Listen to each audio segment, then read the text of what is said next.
এক দরিদ্র মুচি প্রতিদিন মসজিদে এসে নামাজ পড়ত। একদিন শহরের এক ধনী লোক তাকে দেখে বলল, তোর তো কিছুই নেই, এত ইবাদত করে কি পাবি? মুচি হেসে উত্তর দিল, আমার কাছে দুনিয়ার ধন নেই, কিন্তু আমার রব আছেন, তার সন্তুষ্টি আমার সবচেয়ে বড় সম্পদ। ধনী লোক কিছুক্ষণ চুপ করে থাকল।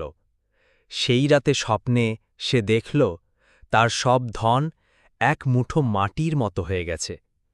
সে কেঁদে উঠল আর বলল, আল্লাহ, আমাকেও সেই মুচির মতো বানিয়ে দাও, যে তোর সন্তুষ্টিকে সর্বোচ্চ সম্পদ মানে। শিক্ষা: দুনিয়ার ধন নয়, আল্লাহর সন্তুষ্টি মানুষের আসল সম্পদ। এক দরিদ্র কৃষক প্রতিদিন ভোরে ফজরের নামাজ পড়ার পর খেতে কাজ করতে যেত। একদিন তার ছেলে বলল, আব্বা, আমরা তো গরিব কেন? আমাদের ঘরে তো কিছুই নেই। কৃষক মুচকি হেসে বলল, বাবা, আমাদের কাছে আছে নামাজ, দোয়া আর আল্লাহর ওপর ভরসা। এই বিশ্বাসই আসল ধন। কিছুদিন পর আল্লাহ তাদের খেতে এমন ফসল দিলেন যা দেখে গ্রামের মানুষ অবাক হয়ে গেল। ছেলেটি খুশিতে কেঁদে বলল, আব্বা, এখন বুঝলাম আল্লাহর ভরসাই সবচেয়ে বড় সম্পদ। এক মুসলিম ব্যবসায়ী বাজারে পণ্য বিক্রি করছিলেন। এক ক্রেতা এসে জিজ্ঞেস করল, ভাই, এই পণ্যে কি কোনো ত্রুটি আছে? ব্যবসায়ী একটু ভেবে বলল, হ্যাঁ, এতে সামান্য দোষ আছে, কিন্তু দামও কম রাখা হয়েছে। ক্রেতা অবাক হয়ে বলল, তুমি তো সহজেই এটা লুকাতে পারতে। ব্যবসায়ী উত্তর দিলেন, আমি আমার লাভের চেয়ে আল্লাহর সন্তুষ্টিকে বড় মনে করি। কিছুদিনের মধ্যেই আল্লাহ তার ব্যবসায় এমন বরকত দিলেন যে লোকজন দূর দূরান্ত থেকে শুধু তার কাছেই জিনিস কিনতে আসত। শিক্ষা: সততা ছাড়া কোনো কাজেই বরকত নেই। এক কিশোর প্রতিদিন খেলাধুলায় ব্যস্ত থাকত।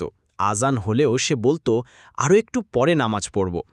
একদিন তার বাবা ডেকে বললেন, বাবা, নামাজকে যদি পরে রাখো তাহলে জীবনের সব বরকত পরে চলে যাবে। ছেলেটি চুপ করে গেল। পরদিন সে আজান শোনার সাথে সাথে দৌড়ে মসজিদে গেল।